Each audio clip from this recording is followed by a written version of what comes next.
যোৰহাটৰ যুৱকৰ মাজুলীত ৰহস্যজনক মৃত্যু শহুৰৰ ঘৰলৈ যোৱাটোৱে কাল হ'ল নেকি অভিষেকৰ যোৰহাট জিলাৰ এজন যুৱকৰ মাজুলীত সংঘটিত ৰহস্যজনক মৃত্যুৰ ঘটনাই সমগ্ৰ অঞ্চলটোত তীব্ৰ চাঞ্চল্যৰ সৃষ্টি কৰিছে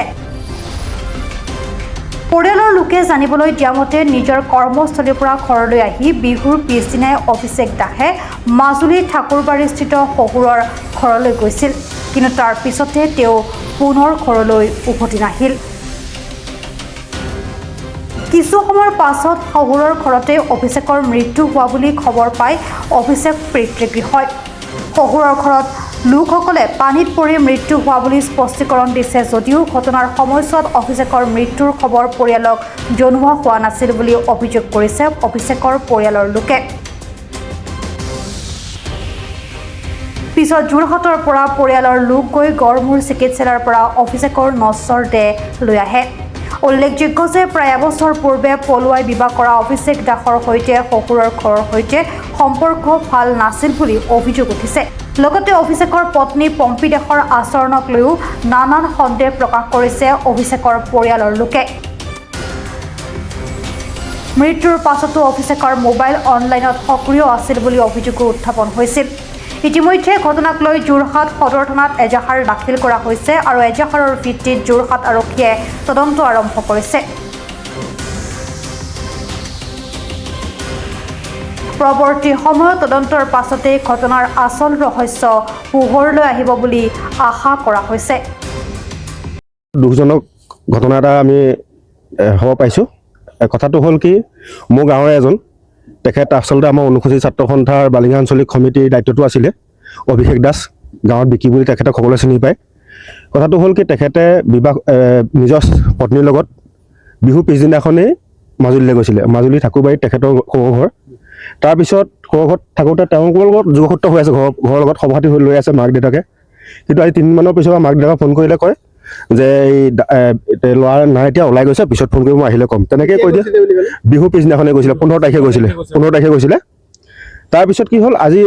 যোৱাকালি আমি এখন মোবাইলত ফটো এটা পালোঁ এটা তাৰ এজন মানুহে দিছিলে ফটো এটা সেই ফটোটো দেখিছোঁ আমাৰ বিকি বুলি যোন ল'ৰা তেখেতৰ ফটো অভিষেক দাস আমি তেতিয়া তালৈ আমি ফোন কৰিছিলোঁ তেওঁলোকে ফোনটো ছুইচ অফ কৰি দিলে আৰু কাটি দিছে আৰু এতিয়ালৈকে তেওঁলোকৰ তাৰ পৰা আমাক খবৰ দিয়া নাই যে ল'ৰাটো ঢুকাইছে বুলি আমি ফটোৰ ভিত্তিত আমি যোৰহাট থানালৈ আহিলোঁ তাত এখন এজাহাৰ দিলোঁ জাননী এখন জনালোঁ যে এনেকুৱা হৈছে তেওঁলোকে আমাক কোপাৰেট কৰি ক'লে যে আপোনালোকে মাজুলীলৈ যাব লাগিব মাজুলী যাওক তাতে দিয়ক এজাহাৰ আমি মাজুলীতো আমি এজাহাৰ দিলোঁগৈ আৰু দিয়াৰ ভিত্তিত তেওঁলোকক মাজুলী পুলিচে সোধপোছ কৰোঁতে পানীত পৰি মৰিছে বুলি কৈছে আপোনালোকে ডেড বডিটো দেখিলে গম পাব যে এইটো পানীত পৰা বডিটো কেনেকুৱা আৰু মাৰ্ডাৰ কৰা ডেড বডিটো কেনেকুৱা ফটোখন তেওঁলোকৰ এজন মাজুলীৰ মানুহ এজনে দিছিলে হোৱাটছএপত দিছিলে আমাৰ এজন গাঁৱৰ ল'ৰালে গতিকে তেখেতৰ পত্নীয়ে একো কোৱা নাই পত্নীক ফোন কৰিলে পত্নী তাতে আছে মাজুলীতে আছে তেওঁলোকে এতিয়ালৈকে তেওঁলোকৰ ফালৰ পৰা কিন্তু একো খবৰ নিদিলে আমি নিজে খবৰ পাই গৈছোঁ আৰু এতিয়ালৈকে একো ভাষ্যও দিয়া নাই আৰু পুলিচে মাজুলী আৰক্ষী চকীত বনগাঁও আৰক্ষী চকীত সোধপোছ কৰিলে তেওঁলোকে পানীত পৰি মৰিছে বুলি কৈছে আচলতে আপোনালোকে ডেড বডিটো চালে গম পাব কোনো কাৰণতে পানীত পৰি মৰা নাই এইটো এটা মৃত্যু হৈছে তেখেতক মৰা হৈছে তেওঁলোকে এই এটা মানে হত্যাক দুৰ্ঘটনা ৰূপ দিয়াৰ চেষ্টা কৰিছে গতিকে আৰু এটা আমি আমাৰ অনুসূচিত ছাত্ৰ সন্থা বালিকা আঞ্চলিক সমিতিৰ বিষয়ববীয়াসকলো আহিছে তেওঁ এটা একদম ভাল ল'ৰা ভাল চৰিত্ৰ লোৱা তেওঁ সমাজৰ কামতো কৰে গতিকে আমিও অনুসূচিত ছাত্ৰ সন্থা যোৰহাট জিলা সমিতি আৰু বালিকা আঞ্চলিক ছাত্ৰ সন্থাৰ পৰা আমি দাবী জনাইছোঁ যে অতি শীঘ্ৰে উচিত তদন্ত কৰি দোষীক শাস্তি প্ৰদান কৰিব লাগে মাজুলীত ঠাকুৰবাৰীত বনগাঁও আৰক্ষী চকী পৰে আৰু গতিকে তেওঁলোকৰ দেউতাকো আছে খুৰীয়েকো আছে পত্নীয়ে কি কৈছে পত্নীয়ে এই ক্ষেত্ৰত একোৱে কয় নিমাত তেওঁ নিমাত আজিলৈকে পত্নীয়ে ফোনে ৰিচিভ কৰা নাই খবৰ দিয়া নাই আৰু আমি বিশেষ তথ্যমতে গম পাইছোঁ তেওঁ মৃত্যুৰ 4 ঘণ্টা পিছত তেখেতে নিজৰ মোবাইল চলাই আছে আৰু আপোনাৰ কাৰোবাক উইচ কৰি আছে বাৰ্থডে উইচ কৰি আছে গতিকে এজনী পত্নী কিমান নিষ্ঠুৰ হ'ব পাৰে নিজৰ পত্নী নিজৰ মানে স্বামী ঢুকাই গ'লে গতিকে এইটো এটা সম্পূৰ্ণ দুৰ্ঘটনা নহয় এইটো এটা হত্যা কৰিছে আমাক অতি শীঘ্ৰে ন্যায় লাগে গতিকে আপোনালোকৰ যোগেদি সংবাদ মাধ্যমে আমি এটাই বিচাৰিছোঁ যে মানে অতি সোনকালে ইয়াৰ প্ৰচাৰ হ'ব লাগে আৰু পুলিচে বিচাৰ কৰিব লাগে উচিত তদন্ত হ'ব লাগে আমাৰ সদৰ থানাতো জনালোঁ তাৰপিছত আমাৰ ইয়াৰ পৰা মাজুলীলৈও মানে তেওঁলোকে খবৰ দিলে খবৰ দিয়াৰ পিছত আমি এজাহাৰ দিয়াৰ পিছত আমি কালি আমি যাব নোৱাৰিলোঁ সময় হৈ গ'ল 5টা বাজি গ'ল ইয়াত ৰাতি গৈ আমাৰ কোনো কাম নহয় দিন দুপৰত গ'লে আমাৰ চব কামখিনি হ'ব গ'লোঁ যোৱাৰ পিছত আমি তাত গৈ যেতিয়া পৰিস্থিতিটো দেখিলোঁগৈ মানে সিহঁতৰ মানুহখিনি চব আছে কিন্তু তথাপিতো যে যোৰহাটৰ পৰা মানুহখিনি আহিছে কি হ'ল কি নহ'ল, কি ঘটনা হ'ল নহ'ল সেইবিলাক পিছৰ কথা। তেওঁলোকতো আমাৰ ওচৰত চাপিব লাগে, আমাক কথাখিনি পাতিবহি লাগে, জনাব লাগে যে এনেকুৱা হ'ল, আমাৰ এনেকুৱা এটা হ'ল, কিবা এটাতো জনাব লাগে। কিন্তু সিহঁতৰ মানুহখিনি আমাৰ ওচৰলৈ অহা নাই। আৰু আমাৰ মানুহখিনি যেতিয়া ঘূৰি ফুৰিছোঁ,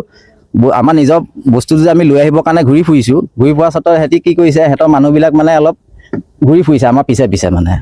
সিহঁতি কি কৰিব বিচাৰিছে, কি নকৰিব, সকলোখিনি মৃত্যু তেওঁলোকে আমাক কোৱা নাইকিয়া। আমি মানে লোকৰ ফুটেজ পাইছোঁ, আমি কালি পাইছোঁ, মিনিমাম 2-2:30 বজাত আমি ফুটেজ পাইছোঁ। ফুটেজ পাই মানে আমি চাইছোঁ, বডি ক'ত আছে গম নাপাওঁ। আমি মেডিকেলতহে পাইছোঁগৈ, মাজুলী মেডিকেলতহে, আমি গড়মূৰ মেডিকেলতহে আমি পাইছোঁগৈ বডি। আৰু আমি প্ৰশাসনৰ লগত কথাও পাতিছোঁ যে আমাক উচিত তদন্ত লাগে। তেওঁলোকে আমাক কৈছে আমি এনকুৱাৰী চলাই আছোঁ কালিৰ পৰাই, আৰু আপোনালোকে তদন্ত পাব। যোৰহাটৰ পৰা বিকি নিয়োগৰ ৰিপৰ্ট, প্ৰাত টাইম ডিজিটেল। অসমৰ সংবাদ জগতখনৰ বাবে এক সুখৰ খবৰ। আপোচবিহীন ৰাইজৰ কণ্ঠ সাপ্তাহিক কবচ পুনৰ এবাৰ অসমৰ ৰাইজৰ মাজলৈ। স্বত্বাধিকাৰী প্ৰণীতা কলিতাৰ দ্বাৰা প্ৰকাশিত আৰু আপোচবিহীন একাংশ নপুৰণি অভিজ্ঞতাপুষ্ট সাংবাদিকৰ দ্বাৰা প্ৰচাৰিত তথা eco printing press, Guwahati, Katabari, গড়চুকত মুদ্ৰিত সাপ্তাহিক কবচ এতিয়া অসমৰ বিভিন্ন প্ৰান্তত উপলব্ধ। আমাৰ ঠিকনা মুখ্য কাৰ্যালয় অসম ফৰেষ্ট স্কুল, হৰি মন্দিৰ পথ, গুৱাহাটী, আৰু উপ কাৰ্যালয় Kalita market, Bijoynagar, Kamrup, Assam. Mobile number হৈছে 9435114666, 70024728813।